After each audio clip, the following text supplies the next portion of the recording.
Albert, you excited for MLB being back? I am. I'm excited. It's been a while.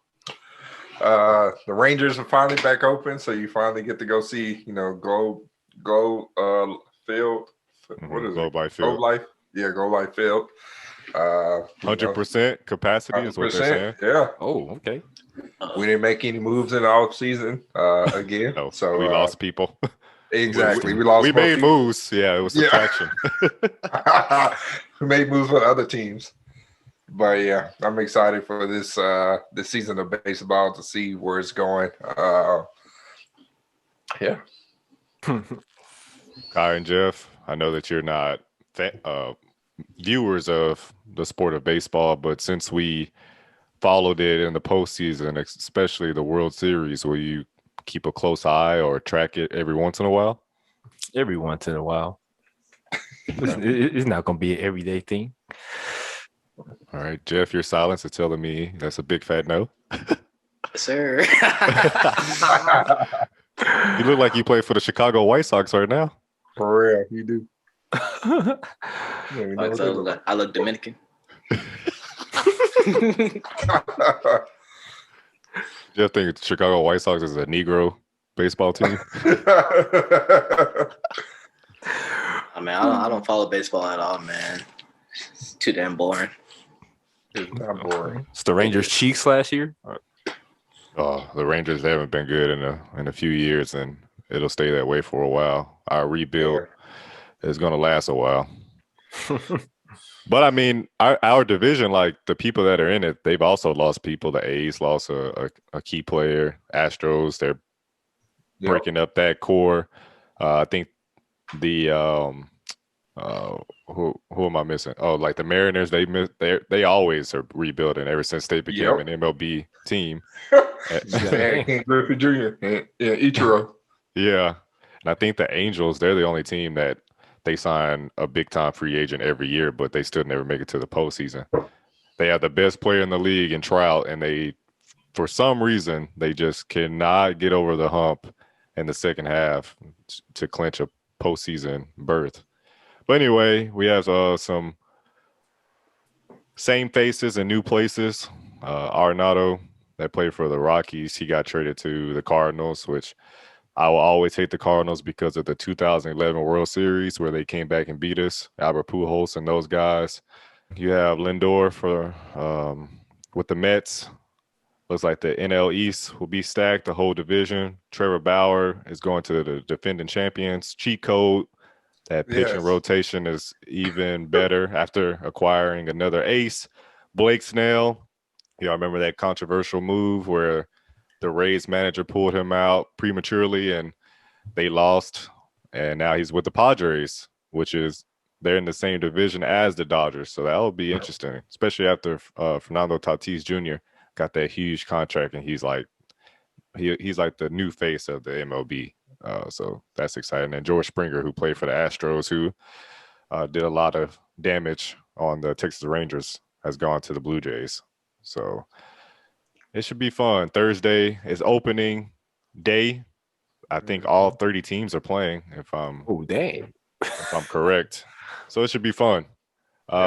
Before we move on to March Madness, Albert, who do you have winning it all? Dodgers or the field? It's hard not to say. I mean, it's hard to, not to say the Dodgers are repeating. Have a stacked team, like you said. They got Trevor Bauer. The Mets are actually really good. They actually did something for once this past offseason. So they have the new owner. So there's a lot of new momentum in Queens, that part of New York. So there's a lot of optimism. Yeah, but as far as the teams that's out there, I definitely got the Dodgers doing the back-to-back. I agree with you. They didn't get worse. They just got better after that signing of Trevor Bauer. He was like the most sought out free agent this past offseason. So I agree with you. I think they will repeat. Padres, they're dangerous because they got Yu Darvish, Blake Snell, a few other pitchers to strengthen that pitcher rotation on their team, and offense is great with Tatis and Manny Machado. So they have some guys that they're not gonna have any problem scoring, and defense is gonna be solid. So we'll see what happens. I think the Yankees, they're always in the mix, but they always spend the most money, but you just never know if that'll translate into championships. Exactly. But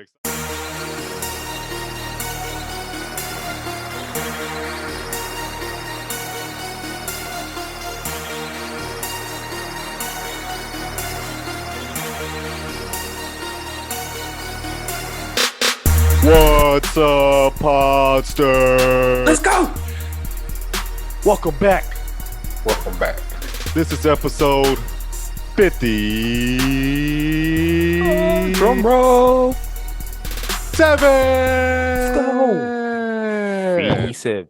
Hulkamania. Oh, I am 1/4 of Pod Ties, Dylan, and these are my brother / co-hosts, Jeff. Drip Jeff in the building. Sir, Durag Jeff back again. oh man. Albert, the original. Hook 'em, Welcome. not the men's. We're talking about the women's team. Yes, sir. We'll get to that though.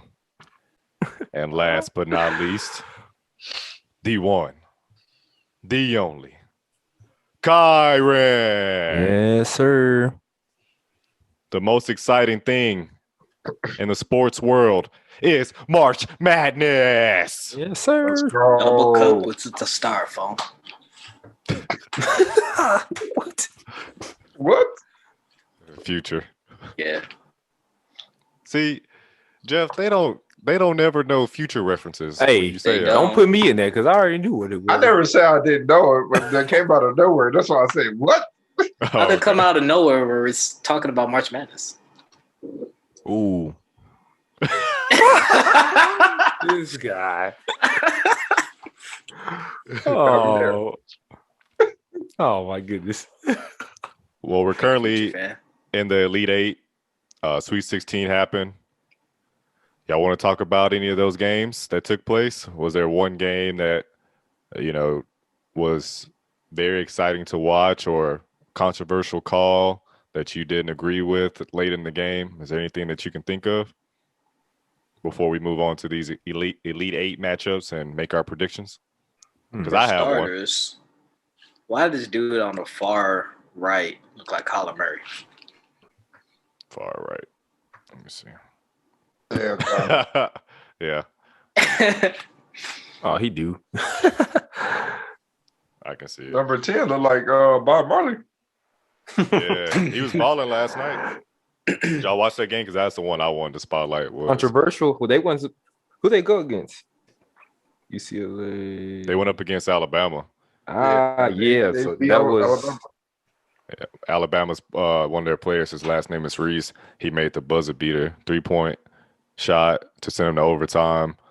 That was his only field goal, I believe, in that game, which is really crazy because UCLA was up by 3, and I was watching it live, and I said, when the ball is inbounded, foul them right away because most likely their back will be turned to their side of the basket, and in NCAA, they have to start from the opposite baseline.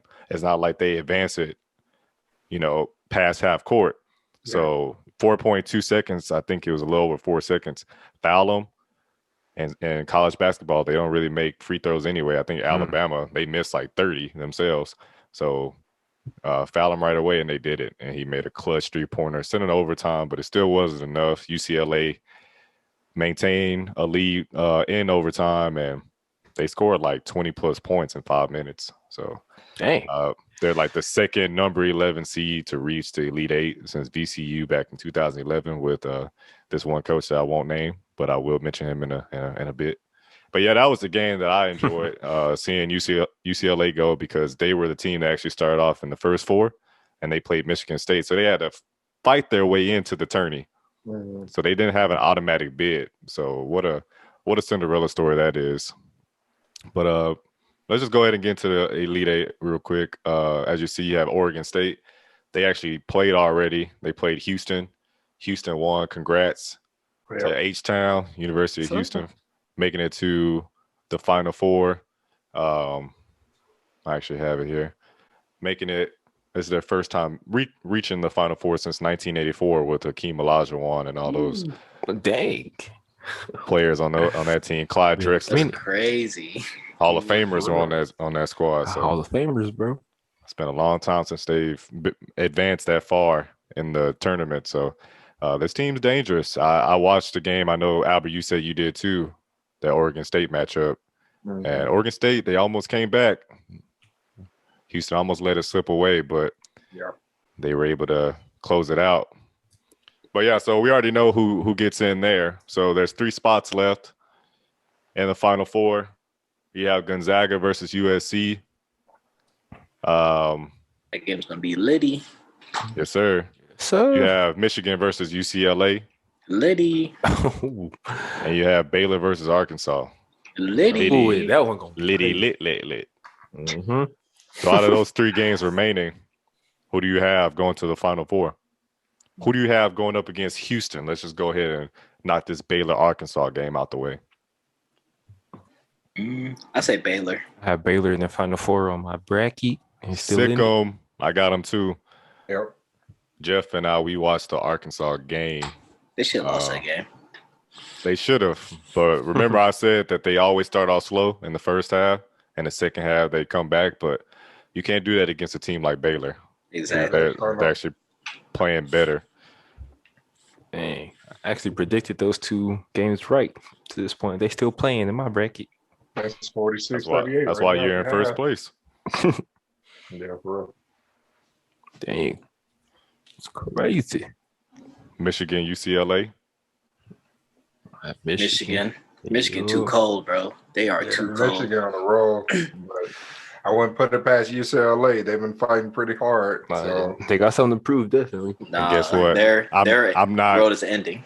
I'm not putting it past them because I pick the Bruins to go to the Final Four, baby. UCLA, let's go. Upset. Jawan Howard, he's done an amazing job recruiting, getting his team back into Elite Eight, almost Final Four, but I think that they're a year away from getting to that point in the tourney.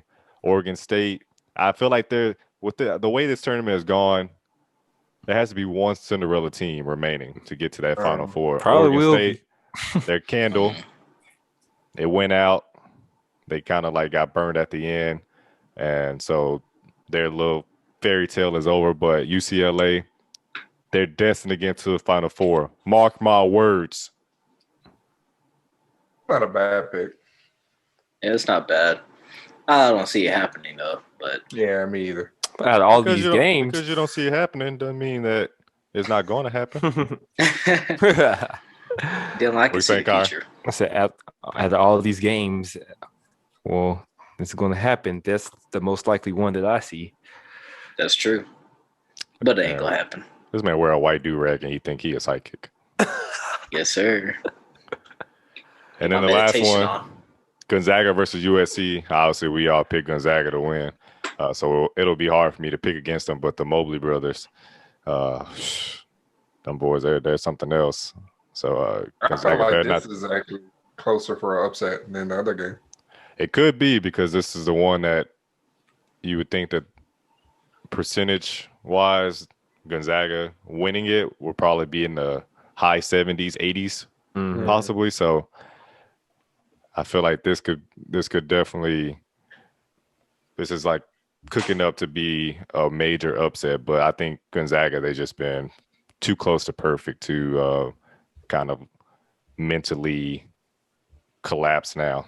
Yeah, I don't know who's going to outscore them. True, because they get up to like 50 points before halftime, and sometimes that's like final scores for some of these teams. Yep. Facts.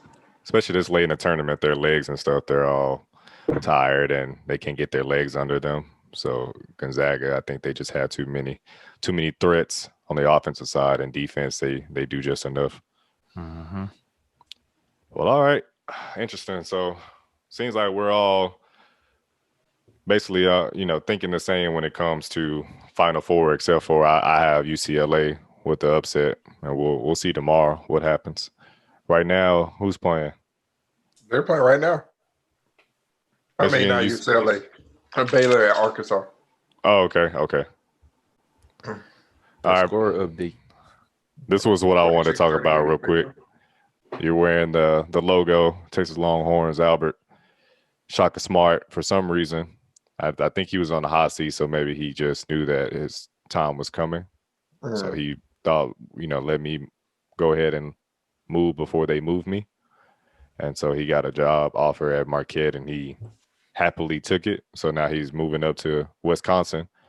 Um, what I want to ask you is, who would you want to replace him? Chris Beard, who took Texas Tech to the championship game. They lost to Virginia, very close one, back in 2019, only 2 years ago. Or Royal Ivy, who is a UT alum, played with Kevin Durant, and he got his sign of approval, as in, KD wants him to coach UT. I guess he thinks he can take this program to the next level. So if you're a booster or Texas athletic director, who are you choosing? A guy that's already established, or a guy that because he had, former NBA player, has superstars, he has their support. He's currently the assistant coach for the Brooklyn Nets, who's not a part of that organization right now. I feel like we probably have some role in the organization too. Um, but he's an assistant coach there, so he has some type of coaching experience, but it's not like Chris Beard. Yeah. That's hard. I mean, if I was the athletic director for Texas, they obviously make the wrong mistakes consistently. So they go with the people that we don't want. So they will go with Chris Beard. Uh, but it's not like he's a bad choice. But I wouldn't mind for the change of direction, honestly, because the program's been I don't even know what to call it. Mediocre. Honestly. Yeah, mediocre to say Mhm.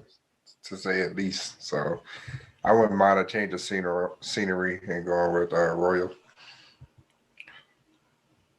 Jeff, you have anything?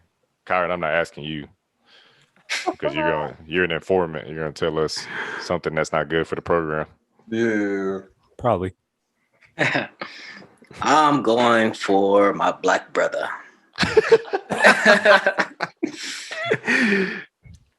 You don't think Chris Beard has an advantage knowing what the whole recruiting process is like and kind of Oh, yeah, already being definitely. established? Oh yeah, definitely, 100%. But like Albert says or said, let's go ahead and move in a different direction, get a fresh new pair of eyes. Ex NBA player who's actually been there, done that, who will most likely probably get more respect because he had played at the highest level with the new recruits and everything. So I think that'll be a good. I mean, Texas has nothing to lose really because they've been trashed. So That's very true. You can only go up from here, right? Or right. you would hope. Kyron, I will actually bring you into this before we move on.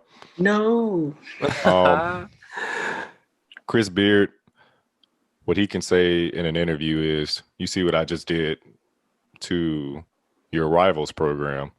That team hasn't really been good since Bobby Knight, So I come in 2 years ago. We went to the championship. Team was still pretty good this year. So he has that track record that shows that wherever or at least his current job, he can turn recruits into winners.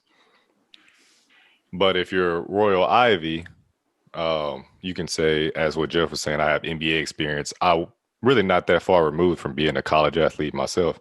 So I can I'm relatable to athletes coming out of high school. They could trust me more probably.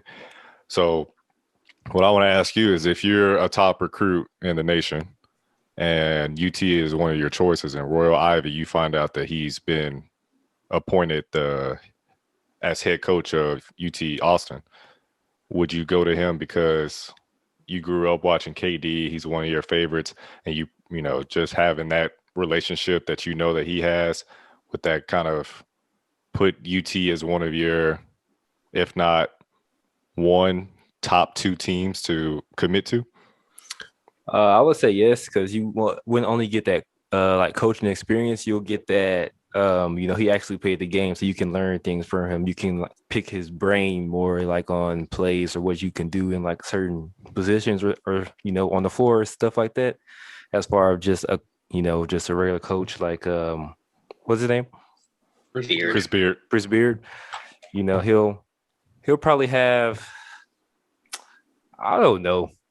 I would just go with Real Ivy, man.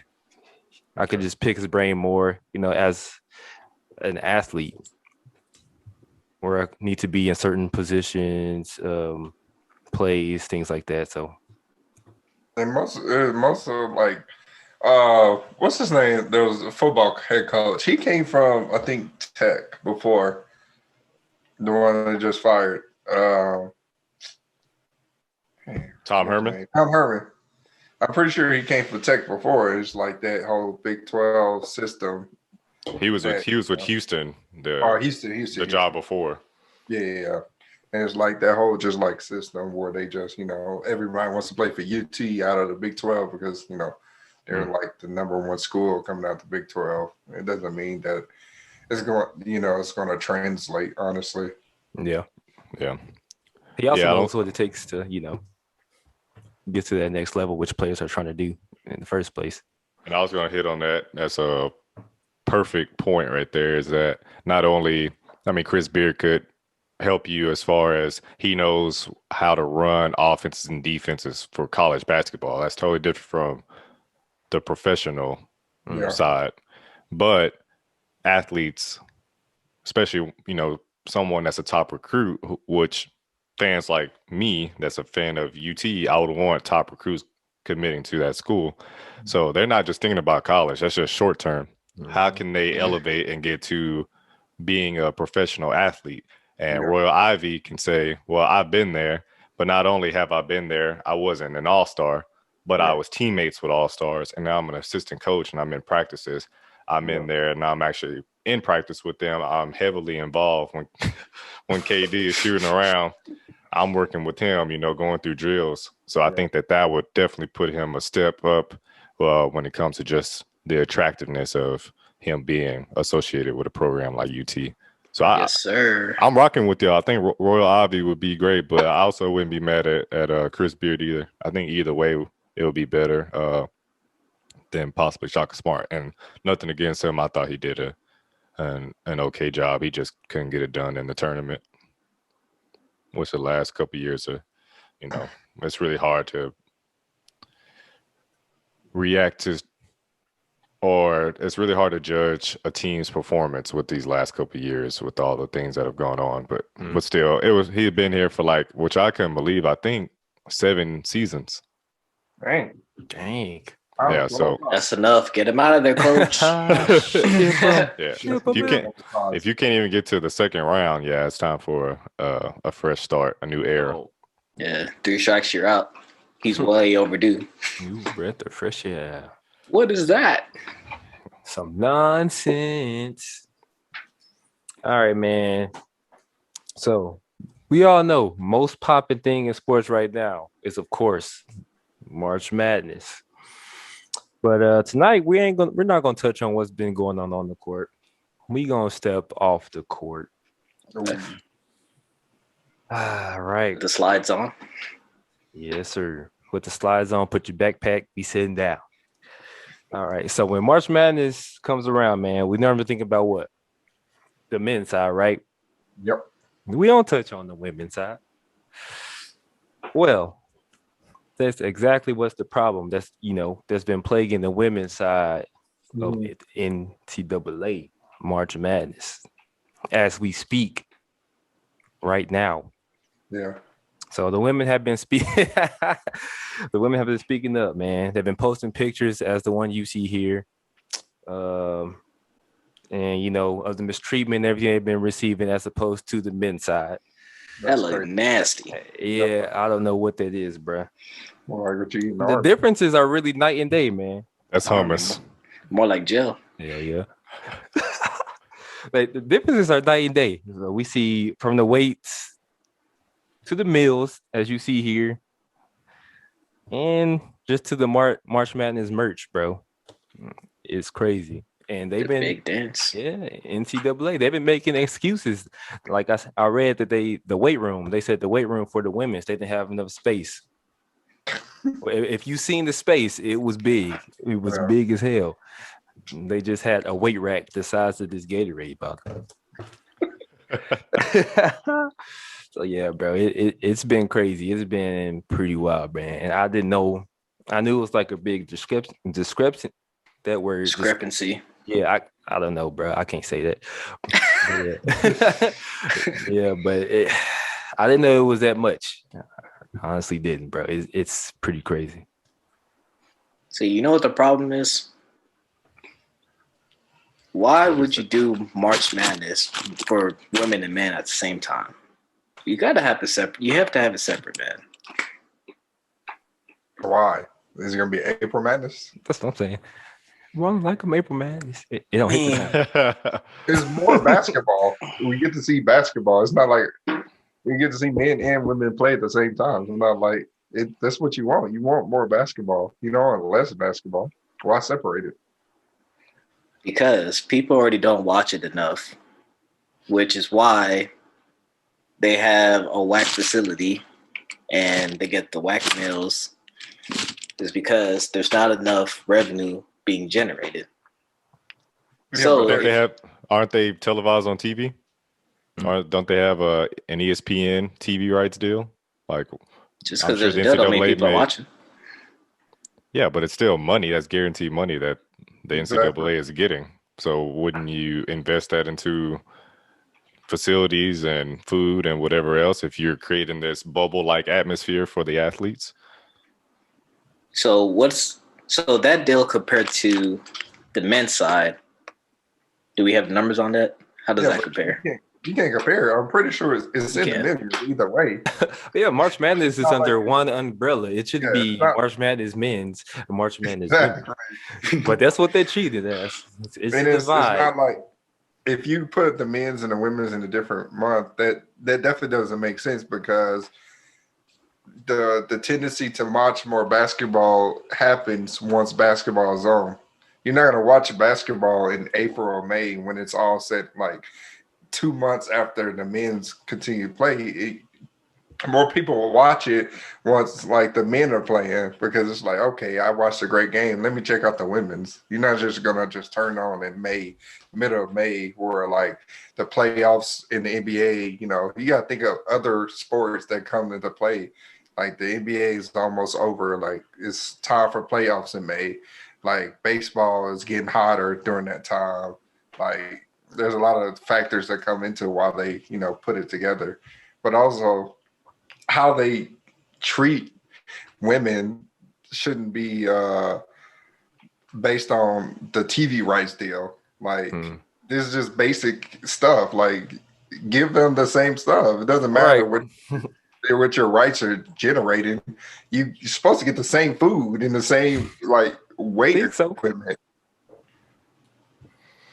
Yeah, you're right about that. I'm gonna go wipe down the equipment when the men, I don't know, go at the same place the men go. I mean, both of the things that you said, Albert and Jeff, is who I'm speaking to. They sound all good. Like Jeff is saying, reschedule it to a later date when the men's tournament is over, which would actually make sense, right? But then at the same time, I'm wondering if that's kind of like an insult to the women. Like, why can't we play at the same time? And then also I think about it doesn't work for the WNBA really. They had during the NBA's off season, that's when the WNBA play, and we see that they still struggle to get equality as far as pay, marketing exposure, all those type of things. So it sounds good, but in reality, it doesn't mean that it'll actually work. And then to Albert's point, saying that they should have top of the line when you're D1 when you're playing in a D1 tournament like March Madness. You should be having the top of the line facilities, food, swag from all the different sponsors and stuff that delivers that stuff to you. But at the same time, you know, that's why we're talking about this, because equality is not really a thing. So it sounds good, but it's hard to kind of spread the wealth. It's pretty wild when you think that, you know, women and men, you know, from the same school essentially are in the same tournament are not being treated the same. It's crazy. It's pretty wild. And just to kind of like go back on that, what I mean by spread the wealth is like it's hard to spread the wealth, but at the same time, the issue that has been talked about and confronted is just the huge disparities, just a huge gap in inequality that you see. Like it shouldn't be that much of a difference, just Yeah, it blatantly shouldn't when be. you see it in photographs. It's night and day, man. In the Well, that's photographs. That's the NCAA's fault. Like these guys, they know what they're doing. Like they have bargaining powers. The NCAA, when it's not like the companies that are sponsoring them can't give them more gear or whatever the case may be. They just don't care. At the end of the day, We can see it. yeah, they just don't care. They can use their name like, hey, we're not going to do this deal unless like women get this much swag gear as the men. They just don't. They just do not care. So, do you agree with this quote by Nell Fortner, Georgia Tech's women's basketball coach? She said, "Thank you for using the 3 biggest weeks of your organization's year to expose exactly how you feel about women's basketball. An afterthought. Thank you for showing off the disparities between the men's and women's tournament that are on full display here in San Antonio. From COVID testing to lack of weight training facilities to game floors that hardly tell anyone that it's the NCAA tournament and many more." Oh man. That's a powerful statement. It is.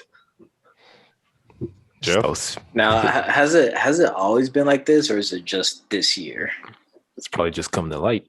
Yeah, always, but social media is so big now. Interesting. Like we wouldn't have known this if one of the Oregon players, women basketball players, if she hadn't put this on her TikTok. I think that's what she recorded this on and posted it. Like we wouldn't know, you know, that.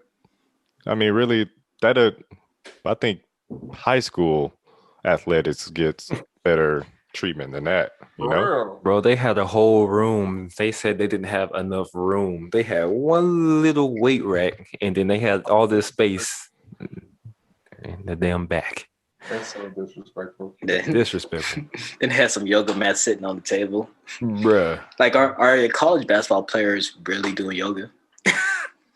And it's just like probably, but it's just like until like NBA players start speaking up about it, they didn't care that they weren't paying their players. Like they didn't care until NBA players started speaking up. Like, hey, y'all need to pay them. So you think they're not paying their players? They're like getting by on basically, you know, free labor, and getting all these renovated stadiums and all this stuff. You think they're gonna treat men and women the same? Heck no, they don't care. They're gonna slap equality on the floor and some bull crap ads, and Yeah, that's just gonna make people think everything's okay when it's really not. that's true. so Jeff, do you still stand by they need to find a way to bring in more revenue for them to have to closing that gap of inequality, the disparities that we see? Or do you think that the NCAA just needs to find a way with the tens of billions of dollars that they have, invest a percentage of that into women's athletics, not just basketball, but just imagine what the water polo, the swimming team, the soccer teams are like? So my whole thing with college basketball in general. So now when you compare the WNBA to the NBA, there's a big skill gap or entertainment value there. But when it comes to college basketball, the difference ain't that much. Let's just be honest. I mean, the men players in college basketball, and most of them ain't making it to the league. They ain't that good. Right. Women's college players, I mean, some games like I mentioned earlier, Paige Buchers, that's my girl. She go hard. She be balling. You know what I'm saying? So I haven't seen any of the UConn games yet, but I need to get on that. But I mean, that's kind of like the point there. It's like I didn't even know that Women's March Madness was even going on. Like it completely went over my head. And I'm just a average working man. So imagine if it goes over my head, how many other people say that it goes over. Yeah. Like there's not enough marketing there to even let you know that, hey, we have 2 sets of March Madnesses going on right now. That's true. So, to go back to the revenue standpoint, I mean, we all know that one, these college players are not getting paid. So NCAA has more than enough money to, invest in these facilities to be able to, close in that gap. So yeah, they need to figure it out. I mean, even if it's not the weight facilities, bro, you gotta stop serving these gel dishes, man. Frozen patties. Circle dog. Yeah, that's beyond disrespectful. Like, bro, if I walked in and I saw that, man, someone getting a Stone Cold Stunner, man. Frozen patty, you got a cup of yogurt. 22 Jump Street, when Ice Cube was in there, he was asking for extra food. He just like flipped everything over. Man, I don't recall that. Goddamn string beans. It's like It's night and day, bro. It's not even like night and sunset. It's like crazy, bro. This Yeah, writer, go ahead. I was just gonna say that the NCAA can at least market, because if I can remember correctly, like back in like maybe like the late 2000s or something, like women's NCAA March Madness was like a big thing. I remember watched like UConn win 50 games. the same year the men's UConn team won. It was like double jeopardy. Like they Hey, boy, how old kicking are you? butt. I'm 25. A long time ago. But hey, that's Mecca Okafor days. Oh man.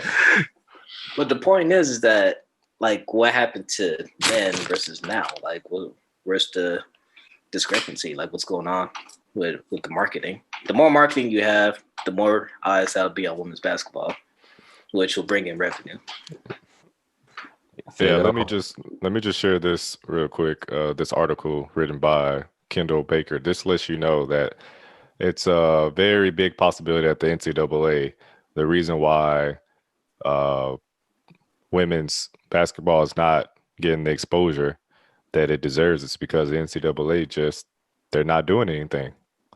And just based off of the title of this article lets you know that they're not doing anything. 8 of the 10 most followed NCAA Elite 8 basketball players are women. Jeff, you said it. You watched Paige Bucher's mixtapes when she was in high school. She's number 1 out of the top 20. I bet I'll follow her. crazy. Haley Van Louisville player. Mm-hmm. Jaden Owens, Baylor. Zia Cook, South Carolina. Out of the top 10, 8 are have the most following. I'm guessing on Twitter. Yeah, it says listed below are the combined Twitter and Instagram followers counts for the 20 most followed players, and Paige Bucher has 730K, and then Haley has 696, and then number 3 is Jalen Suggs with 325K. So that's a huge gap. So these players are huge on social media. They have a huge following. It's just the NCAA doesn't know how to market them. The people that seem to be pretty marketable just based off of their followers. Right. Yeah. They could stagger the games where they have like a women's game and then a men's game. Like they can do that. They need I know. to. I know the thing was everyone always said, "Why watch it when we know UConn will ultimately win after all those years of dominance?" But it seems like now there's Mm. more of it's Yeah, more it makes sense competitive. because Yeah. the big names. We always talk about the big names every year, but we continuously watch it, dude. Like Kansas, Kentucky, Facts. big names, but we still watch for it. Like, Maybe do like, oh no, women's first before the men's, like JV before the varsity. Like you have to sit around. Nah, before the varsity. I think staggering them. I think that would actually be the best thing because Saturday I was at home chilling watching March Madness, and I forgot who played, but there was a 1 o'clock game. Then there was nothing until 4. So I was over here just watching the movie. I could have been watching women's basketball. yeah. True. Like one of the biggest game was UConn versus Iowa, and I think that was a Sweet 16 matchup or something. But that was huge, and you had two freshmen going at it. Obviously, Paige Bukers, and then on Iowa side, Caitlin Clark. So I mean, they're freshmen, so they have 4 years to be great in the NCAA because it's So not they one don't, and done for women. It's so you have they to don't do play all that. four. Nope, you have to play all 4 years. Oh, what? I ain't know that. That's I crazy. mean, Wow. you didn't want to die and go to WNBA, you still ain't gonna make that much money, honestly. Wow. 1 They year. still, They gotta they still play got to play all. overseas during their off season, so it's not like you. Yeah, All right, they make more money in the off season Oh my playing goodness. overseas. might as well get that degree Not 2 years. I guess so. because you Shit. don't need it. God, that sucks, bro. That's Yeah. That's funny. dang, not even 2. Not 2 years, not Nope. 3 years. All four. God. I ain't need to Four load the four rest. good years. 4 good years free. Do they You're have a playing draft? free. Mm-hmm. They have a draft. God. Don't need to load that I rim. didn't even know that. You don't need to do. That. Well, that's kind of probably disrespectful too. But Yeah. Candace Parker will be on here cussing y'all out right now like she did Shaq. Mm-hmm. but I mean, But from an entertainment do you have to dunk to be entertaining? No. That's what no, the NBA is, but because that's the era, like we before us, that got more people to watch is the dunking. The dunk contest was a big thing until like 2010s, like that time. Dunking was like everything. People weren't watching it because of the shooters. More people are watching it because of the shooters now, but dunking was the thing. That You was can be more But- skilled and be more watched. You see Kimba now, you see AI, he wasn't above the rim guy, but he will dunk. But I would say like but you that have was to look at small. it from like the average viewer. Like the NBA is so popular is because these players are doing things that the normal person can't do. Like the normal people can't jump up and touch the rim, let alone dunk the basketball. Yeah. So it's very, especially like when you see like LeBron James coming down the court full speed, cock that thing way back here to his ankles and then dunk it. Like that's like whoa, wow. Or like you see alley oops like oh, announcers going crazy, the fans going crazy. So dunking is a big part of the entertainment factor, but it's not the end all be all. Yeah, I mean, because as I think Kyron was saying, or one of y'all was saying, why is the NBA so popular now? 3-point shooting. Because of Steph Curry was able to bring in a whole new audience, a new generation that, yeah, I mean, it's cool to see Dunk. Zion is still one of the hugest draws in the league because of his athleticism and his jumping ability. But guys like Steph Curry are a lot more relatable because I guess you call him kind of undersized, or his body type is not a Russell Westbrook's, and so it's people enjoy watching a guy like that who, in a way, he kind of looks like an average Joe, which he doesn't. But I'm just trying to make a point here. He doesn't have a LeBron type body, He do look But- like an average show. You can see Steph Curry at Walmart and probably not even notice. but yeah, right. boy. But he's lights out. So Yep. I don't think women's sports basketball specifically, I don't think it really needs the flashy ostentatiousness of dunking. You can It does. Do some other fundamental stuff to be appealing. Well, fundamental is not appealing. It's True. not. That's why the Spurs weren't fun to watch all those years. They won. See, go ahead. Stephen Curry shined now, but it's also built on the foundation of dunking. Like we remember the T Max, the Vince Carters, like the people that dunk. Without them, Steph Curry, he can shoot all day, but nobody really watching. Like now, people are watching because they can shoot from like half court and all this stuff. But before, people were just dunking on people, dunking on Yao Ming. But it's crazy. But it's not just about shooting though. Like it's the way that it's done. Yeah. Like Steph Curry runs around 100 screens and freaking shoots the ball like from behind the back and then swishes it. Like bro, that's crazy. They got to be a mix, man. And then you got James Harden that dribbles the ball for a million years and then does a step back three and swishes it. Like that's entertainment. So like if women are able to do something like that, then diverse skills. Yeah, get some crossovers in there. Do they even have a women's AAU league? Yeah. I Definitely. did not know that. Yeah. But we all know going to Lake Collins, the girls basketball team wasn't that good. Oh, I don't even want to speak on that. Oh yeah, the boys were so great. Yeah, It wasn't. because we was not. we get dunked on, blown out. But, I'm going UConn, Texas though for this one. Championship. Let's go. UConn, Texas. I am with you on that. Whew. Yeah, I can see it. Yeah, UConn, Texas. it doesn't matter who's on the other side because UConn taking it all. So That's probably true. Yes, I yeah. mean, Stanford and South Carolina, they're actually really good. So they may I guess you can technically call it an upset because UConn's always the heavily favored to win it all. Yeah, but they're not bad either. Yeah. All right. Well, we'll keep a close eye on that and see what happens, and probably let's cover the tournament so we can at least do our part and give them some exposure. and Texas and South Carolina play tomorrow. Okay.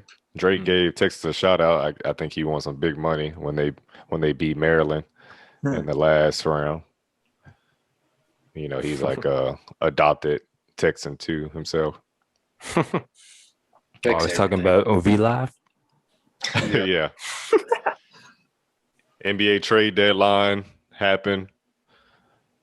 These were probably the four biggest deals that went down that day. Aaron Gordon went to the Nuggets. Crazy. Wait, Nuggets? I thought he went to the Warriors. I don't know why I thought Warriors. I must have heard that from. Only I heard that James. I heard that from Chris Broussard. That's where I heard it from. That's what I heard. Chris Broussard Jr. He said, LeBron. And then you have Victor Oladipo going to the Heat, where that's where he's been wanting to go since last year. Rajon Rondo, playoff Rondo. You can't underestimate a move like that. Clippers are playing chess. Bro, when's the last time Rondo played a game? Since the finals last year. Is it really that big of a pickup? Yes, playoff Rondo is a real thing. It's a real thing. I guess. And then Vucevic, which is a very, when we talk about underrated move, that's probably very underrated. Orlando was goofy. Goofy as hell. They're not winning any games. Markelle Fultz is out. A different direction. Anthony's but out. They traded. I don't even want to speak on it. Hey, in my opinion, they did him a favor. They did. Yeah, but not their organization. They know what they're doing. Wendell Carter Jr. is not bad. don't. He just can't stay healthy. It was time to blow up that team. They've been together for a while. Just like we were talking about Shaka Smart. If it doesn't work after 4+ years, it's probably time to, change it up. Yeah. It's not like year 5's gonna championship bound. Nope. Yeah, no, not at all. Oh, and the biggest one of all, Speaking of championship bound, this was the move right here. JJ Redick, this is like Paul Gasol being traded from Memphis and going to LA midseason. This is the equivalent of that. JJ Redick is going to the Mavericks. And then he's going to retire the following year. Oh, man. Like Albert said, this is the last stop. That's probably true. Damn. He is a podcaster himself, so he'll probably do that full time. We got to get JJ on. He in Dallas now. Yeah, So bro. somebody yes, reach out to sir. JJ. And the buyout market, that whole thing was Oh, Lord. even better than the trade deadline. Yeah. I was very disappointed in this, Kyron. What were you saying, oh Lord, to? Is it LA? The Aldridge? going to the Nets? It's just kind of it's the whole ordeal, really. Yeah. Like him or both? Both signings. I'm gonna say both signings. Well, yeah, honestly, I don't know, bro. I'll tell you what this is. This is Endgame all over again. Infinity War. We're in the MCU right now. The These rich is getting richer. players, yeah, man, these Richer players get are ring richer. chasing. Like, let's start off with Bilkin, for example. This team is damn near the Avengers. They got KD, Yes, sir. who's a cheat code. They got James Harden, cheat code. They got Kyrie when he's on the court, cheat code. So that's your foundation right there. At first, it's like, okay, they don't have a bench, yada yada yada yada. So what do? They go get Blake Griffin. I wasn't really too excited about that because this dude's been playing trash, but that's because he was in Detroit. This man finally dunked the basketball in God knows how many years. So this dude has newfound energy. Now they went out and got LaMarcus Aldridge, who basically gave up with the Spurs. So I'm curious to see what he's about to do. But he's probably going to have a newfound energy playing with this team. They're stacked. Step back jumpers all day. You know what I'm saying? All you got to do is grab the rebound and dunk it. Bro, it's crazy. And then you got the Lakers. I mean, I think the Drummond pickup was pretty nice, especially with, when AD comes back, if he comes back, hopefully. I'm sure he will. And LeBron is basically like Thanos. This dude got to take on the whole Avengers team, man. They got a team themselves, though. They got AD at the 4, Drummond at the 5. It's But it's not the same, bro. It's not the same, bro. Stop it. This with Drummond and I'm trying to AD, give that's y'all a only chance. 2 Infinity Stones. Exactly. Bro, Who fault is that? They literally got the other 3 Infinity Stones. If LeBron was in the league, they would be killing all these teams. they would, bro. This is so unfair. They're ring chasing, but it's okay. It's all right. You know what I'm saying? But shouldn't they LeBron, be allowed to do that? It's buyout. They've played as much as they can in their current contract. They sacrificed a ton of money. Albert said it wasn't right, for Drummond to, have to lose that much money to go to a contending team. But if they're making a sacrifice, shouldn't they be able to have free will and go where they want? Oh, these two, They should. man, these are fine.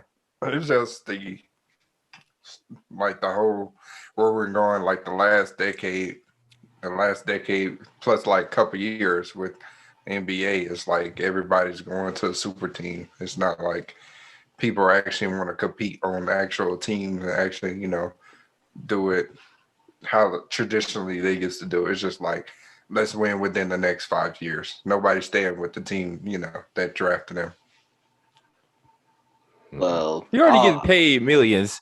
Might as well get paid millions to win. Right. Yeah, don't take a chapter out of Melo's book. Actually go out and compete when you're young, and then if you're washed, go and win a championship. Don't be, in denial like Melo and think that you can carry a team to a championship. I mean, honestly, he could have, but everybody want to join teams. It's hard to beat a team that's LeBron, D-Wade, Chris Bosh out of the East. That's true. But you think they care what people saying about them? No, it's not about care. It's just when it's all said and done, they ain't gonna care about that either. They got their ring, they got their money. They not have to care about Yeah. what nobody thinks. 3-4 generations from now, they're not gonna look back on this and say, "Man, Oh, I should've- Aldridge went to the Nets rather than the Miami Heat to make it more balanced competition." How dare he? They They're gonna gonna see He ain't getting NBA no playing time champion. with Miami. But I think He would have been the starting four in Miami. I think Yeah. I thought Bam was the 4. He's yeah. a 5. Oh, I think Stephen A. said it the best. Stephen A. Smith said it the best.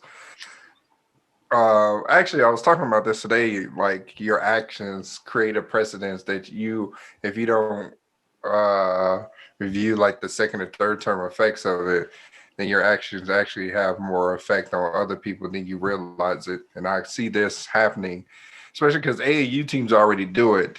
It's like the best players go with the other best players and basically create these super teams, and it's creating this thing, especially with younger kids. They're going to do it, going to transfer high schools, and it's not going to be actual competition. It's going to be, okay, who can win the most? And that's not really the point of the game. Is, of course, we want to win, but it's also about competition. It's like, I want to guard the best player. I want to be the best player on the court. I want to work the hardest and all these type of things. And that's why you see less of Draymond Greens and more Stephen Curry's, because not everybody wants to, not taking away from Stephen Curry, but not everybody wants to work hard at every single thing. They want to work hard at one thing and then, all right, give it some so-so with the rest. They don't want to be the best rebounder. They don't want to be the best defender. They don't want to be, the best hustler on the court. They just want to be the best shooter, and that's it. They're not looking for the intangibles. I'm not talking about just Stephen Curry, but like it sounds like it. No, but I'm saying like look at players. People are designing their play styles after just shooting, not being like the actual intangibles. Like I want to be an actual rebounder. I actually want to because being an assist maker is not really looked at it as it like it was like when Steve Nash was in the game, right? Because anybody can get assists because you're scoring so many points. It's not that hard to get an assist these days. It's like you keep the ball for 19, 20 seconds, throw the ball, and then hope they make it. Like it's not that hard to get an assist, but it's hard to do the intangible things. It's easy to sit there and just work on your game, shoot. But I'm getting away from my point here.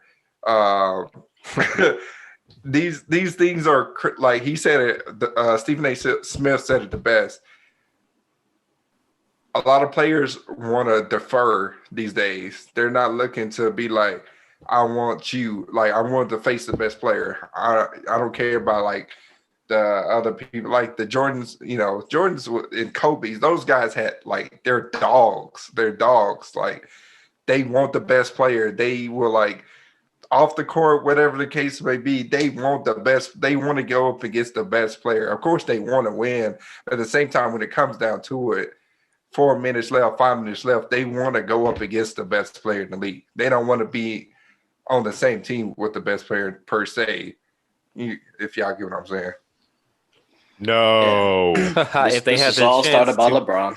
if they had the chance to, I'm sure they. That's would. something Stephen A. Smith said today too. That LeBron is the one he's the trendsetter. He's the one that started all of this, joining forces.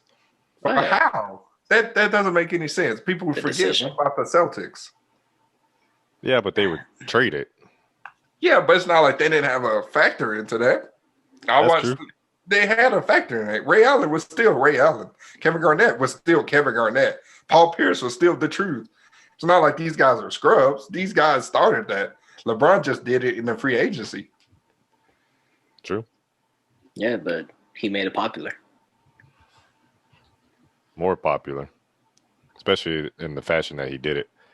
Yeah. What I liked that Blake Griffin said was, you guys said I was poo-poo for 2 years. Yep. And now that I'm a role player on a possible championship team, now it's a big deal. But you guys been saying Exactly. I should be a role player on a team, and now that I am, it's a big. Now this is not fair. This team is, as Jeff said, the Avengers, and then like LaMarcus Aldridge, he's 35. Like, what is he supposed to do? He was playing 20 minutes with the Spurs, a team that will probably barely make the playoffs. So if he couldn't contribute there, where he's probably the top 4 best skilled player on the team, he's definitely not going to contribute as much on a team that's fully stacked. Now, he's not going to hurt them either, but still. But All that to say, I got Lakers in 6. going off that, Dylan, I gotta ask a question. Yeah. Do you believe, because LaMarcus Aldridge played his heart out with the Blazers, it's not like he was a scrub, right? But he's the it face of seems the like franchise. That was a long time ago. it don't matter. Cold, But when you look back on his career versus Blake Griffin's career, Blake Griffin didn't evolve. It's like he took the easy way out. He didn't sit there and manage his game. He sat there and didn't dunk for 2 years, not because he couldn't, because he chose not to. So it's like you wanted to be a role player on a championship team, but you couldn't be a role player on a garbage team. So how do you get to choose to be, go to a team that's about winning, but when the times were rough, you sat there and like pretty much didn't give it your team your all. So that's an asterisk with his career. When you look back on his career, you have that time with Detroit, and even with the Clippers, where he didn't evolve his game. You're gonna look back and be like, you shorted us. No, I wouldn't say that. He expanded his range. He wasn't a consistent 3-point shooter, but he tried. He tried posting up rather than just dunking. He gave his blood, sweat, and tears to that Clippers organization. And what they do, they shipped him away to Detroit, an organization that damn sure don't care about winning. They don't have a winning culture since Ben Wallace, Rasheed Wallace, Rip Hamilton, Chauncey Billups, Tayshaun Prince, those guys left. So that's like what I've been hearing. Like that's why LeBron James and all these guys decided when free agency comes around and we're actual free agents, not restricted free agents, we're going to create our own teams because the GMs don't try to construct winning teams. We give our blood, sweat, and tears every year, and we always fall short because GMs and owners, especially owners, they don't want to pay for a winning team. So what are we going to do? We're going to take full advantage of free agency and play together. We're going to be the GMs. We're going to take control. So why would Blake Griffin try to give more and more to a franchise that obviously they get rid of Andre Drummond, they get rid of this player, they get rid of this player? Why would I want to play for a team like that when they're just like what we were talking about the Rangers? It's more subtraction than addition. I would want to leave too. Yep. But the Clippers were, it's not like the Clippers were scrubs. They were a winning team. They just couldn't win. And that Blake Griffin has to take fault in that because he didn't involve his game. Just because he shot more threes don't mean he was good at it. He's still garbage.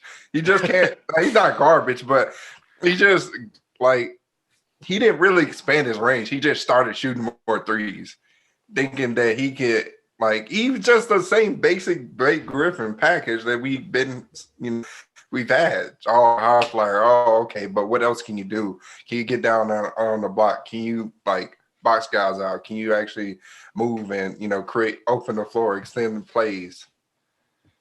So your guy, Aaron Gordon, him going to the Nuggets, 15 points. You were saying 40% from the 3-point line. But in a way, I don't want to say one-dimensional, but he's not all around great, versatile type player himself. He has weaknesses. Do you think he would make that Nuggets team better than what they were before the trade deadline? Of course. And how so? He will actually be a role player in a winning environment, like with Denver, right? Jokic is the team leader on that team. I definitely feel like he'd come off the bench and actually get some decent points. Blake Griffin on the Nets, they could do without him, honestly. If Blake Griffin never went to the Nets, we wouldn't, the Nuggets too. It wouldn't be the end of the world. The Nuggets don't need Aaron Gordon, Kyron? No, they did beat him before that. Yeah, they don't. They just give them some newfound energy. I mean, he's definitely still a good scorer. I think he dropped 19 or something on his first game there. They out of the West. You don't think they need some extra pieces? It's a nice front court. I like it. Jokic, big man, pass first. that's a lob city itself. Him just throwing lobs to Aaron Gordon. So I think it'll work. What I was basically just saying is I just don't really see Aaron Gordon. Yes, he's improved, but has he really worked on his craft in a way where you're like, man, he's a difference maker? Like Oh, that's different. now that the Nuggets got him, this makes them even more of a threat to stop the Lakers from making it to the finals again. I think that's It's Unleash Bobo. just a tad bit. Hey, Yeah, I Bobo mean, is cold, man. Yes, I don't know why they don't sir. give him more playing time. and that's what I was just about to get into. It's like the way the Nuggets are, set up. I mean, they have Jamal Murray, they have Jokic, now they have Aaron Gordon, they have Michael Porter Jr., Bobo, like bro, like they're stacked. So like Aaron Gordon was a good pickup. Like if they can make it work, it'll make him a little bit better. Not too much because he's not like a difference maker, but it just gives them a little slight edge. He would have been better on the Warriors. They would have probably won the chip this year. No.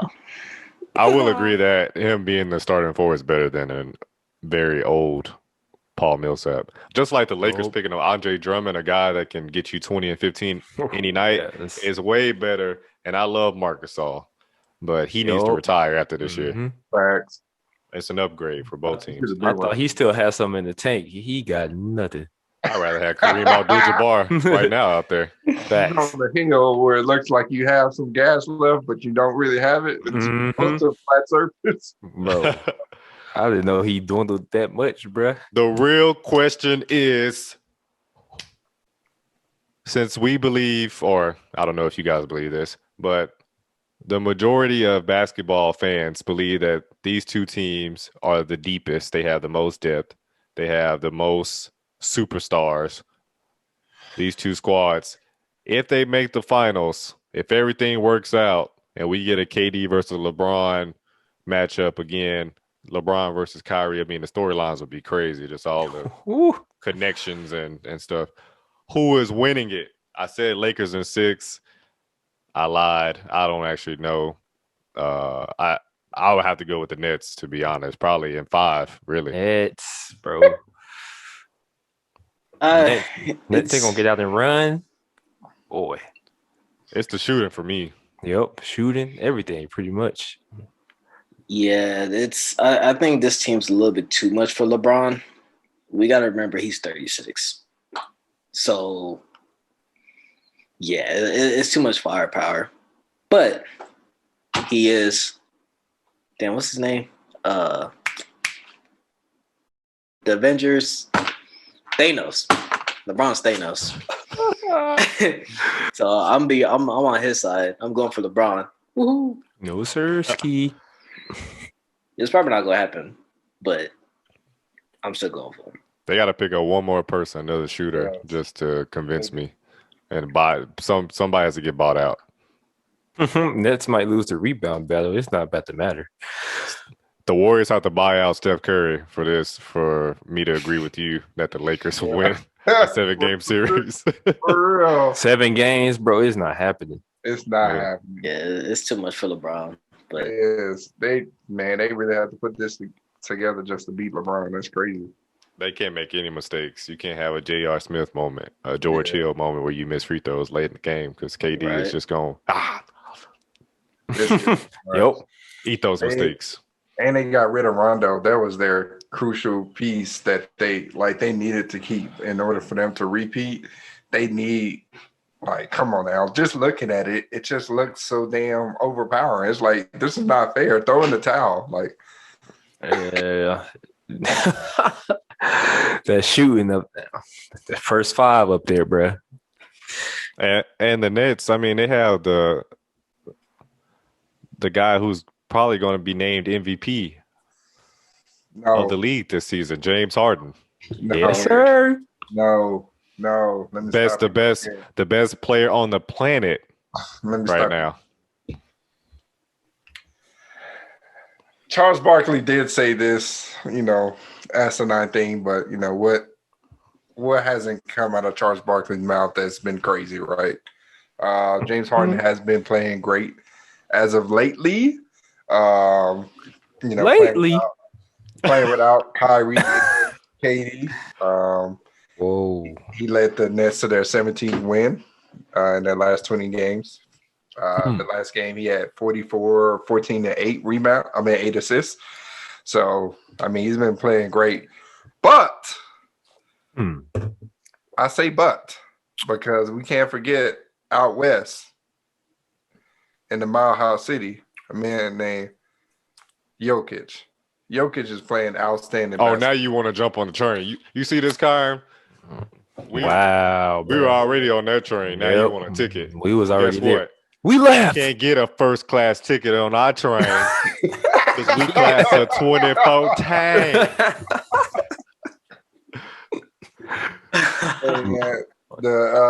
The Nuggets have been playing great. They're 28-18. They're not playing the best basketball, but not a lot of great teams are. Jokic he's averaging 27 and 11 with 8.5 assists. That's unheard of for a man this size. Okay. And if he's not your front runner, I don't know what kind of basketball you're watching, honestly. We got to remember James Harden's only averaging 25 points, 8 rebounds, and 11 assists. Only. Well, I meant the only part with the shooting. What? He only averaging 2 point less. How many rebounds do Jokic average? 11.3. Okay. James Harden has 8.1. What's the assist? 8.5. 11.2. That's interchangeable. First in the league. He's a shooting guard. Okay. He's a shooting guard. He still averaged 8. But we 8 rebounds. Again, this is what I'm talking about. This is why LeBron should have won MVP last season. Most ain't talking about LeBron. Player. James Harden is not the most valuable player on the Nets. How? How? He is right now. When we talked about the Nets at the beginning of the season, did you guys sit here and say because he wasn't there? We're going to be garbage. Before James Harden went to the Nets, let me tell you why he's the most valuable player. He's not. Because when he did go to the Nets, what happened to the Rockets? They're not even an NBA team. You can't lose 20 straight games and be considered an NBA team. But that's why he's the most valuable. The Nets didn't really improve that much. Like, they are the same team that we thought they were. The best, as Kyron would say. What? They improved. They improved in skill, but they didn't we knew the Nets were going to come out of the East without James Harden. It's just another finish zone. Like Jeff said. We don't know that if Kyrie gets injured, like he usually does. Knock on wood that he doesn't. If KD, if he gets injured, you only have one superstar. Now that you have James Harden, if there's an injury, you have 2 superstars. Yeah, but if Jokic gets injured, you have Jamal Murray. And Jamal Murray's not leading the Nuggets against a stacked Lakers. So that speaks to James Harden. No, that does not. Yes, no, it's the most valuable player, not the most valuable superstar. So who's been leading the Nets? They have 3 superstars on the Nets. Okay. Well, when when Kevin Durant and Kyrie was out, who's leading that team? KD. When Kevin Durant is out. Oh, well, yeah, of course. But think about it. At the beginning of the season, KD was at the top of MVP race. Just Kyrie got some steam shortly thereafter when he came back from that hiatus. He had some steam. So they're all those 3 players have been on the MVP race list. Only Jokic has been the only player from the Nuggets on that race list. Only Giannis has been that player from the Bucks. And we can't forget about Giannis. Giannis has 28, 11 rebounds, 6 assists. Yeah, but their team is not one steal per game and 1 block per game. Almost 2 blocks. Come on now. Well, we're seeing the same thing from that team. We're seeing when you're talking about evolution, Giannis has not evolved. But they got a better record than the Nets. Wait, what? Hold on. Yeah, they're 29-16. They're basically the same. It doesn't matter. The Nets are 32-15. Never mind. What are you talking about? But since they acquired James Harden at 24-9, the Nets they were in the middle of the pack. Basically, they had a worse record than the Knicks, obviously because of load management and stuff. But you bring in James Harden, even though he's playing by himself, who is he playing with? DeAndre Jordan? It doesn't matter. Jeff Green, You're not who's balling expecting- out. He's balling out. But you're playing with guys like that and you're still winning games. MVP. Is most Back was valuable hurting. player. If you take Harden out of the situation and you take Jokic out of the situation, which team would suffer more? Both, because KD and Kyrie are out. So, But you know, KD and Kyrie is going to come back eventually. Yeah. You take Jokic out of the situation, they're going to be garbage. but take as you Buck out said, of the situation- Jokic has been MVP, right? Yeah. MVP candidate this season. Guess Yeah. what? When he was playing at an MVP level, the Nuggets were out of the playoff race. They started off slow. They were under 500, even when he was playing well. How valuable is that when you're playing your greatest? Your team's record doesn't reflect your playing. Well, Stephen Curry was playing great, and they still weren't doing anything. Yeah, because the Warriors suck, and Steph And Curry even Dame, kind of washed now. Dame is averaging 30 points. Nobody else is averaging 30 points.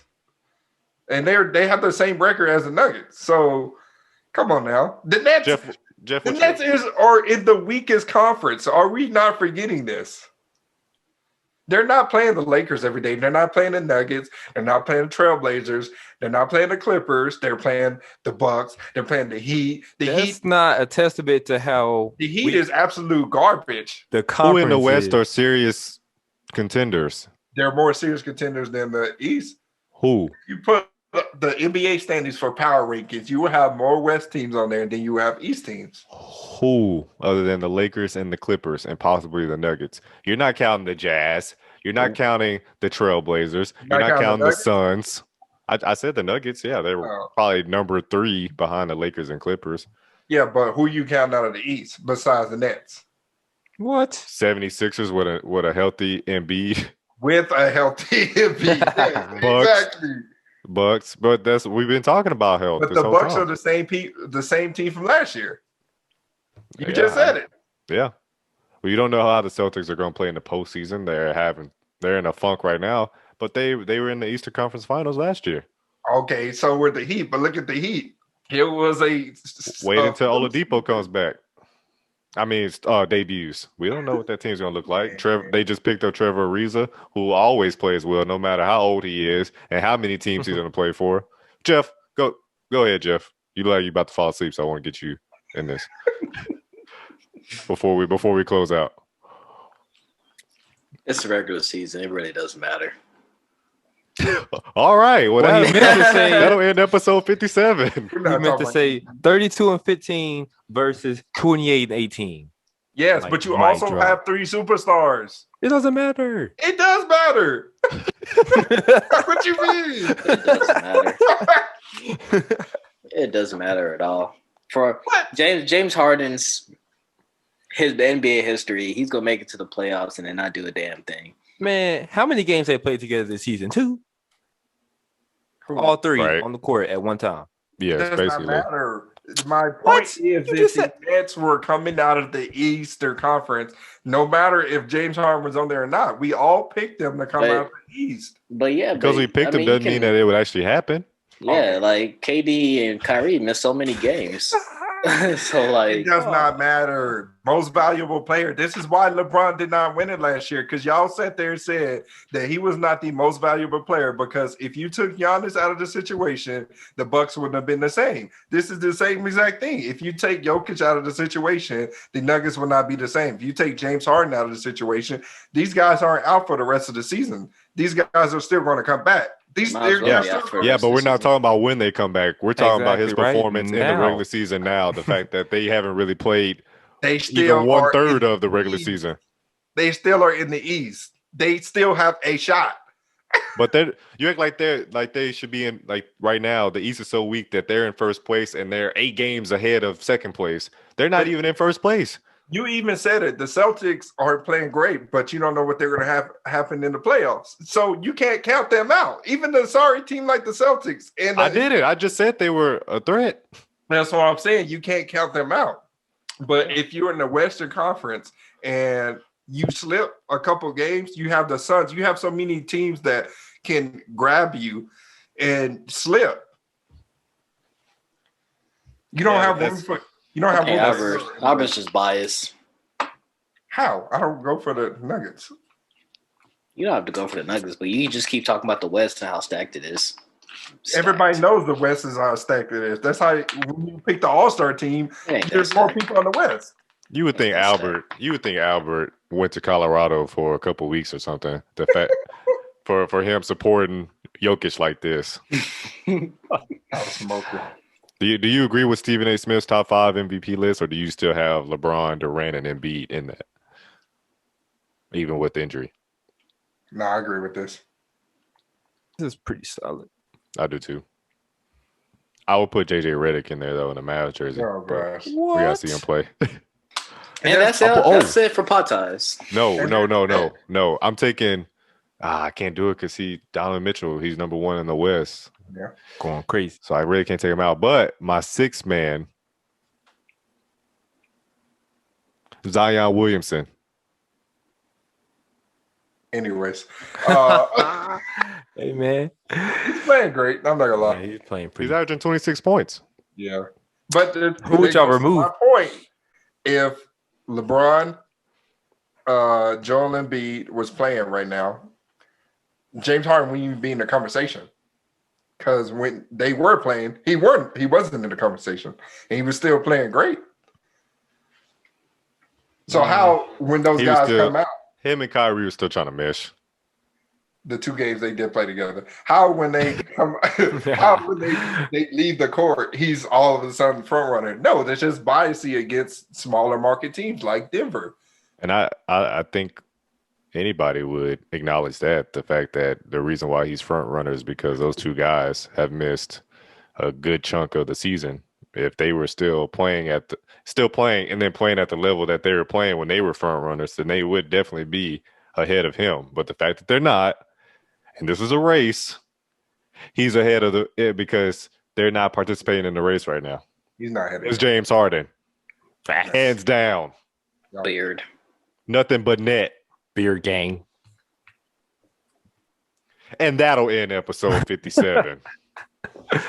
Peace posters. I'm Dylan. That's Jeff. That's Albert. And that's the one and only Kyron. We'll catch y'all for episode 58. I don't know what we're talking about, but next time we see you, we'll have something, I think. Peace, posters.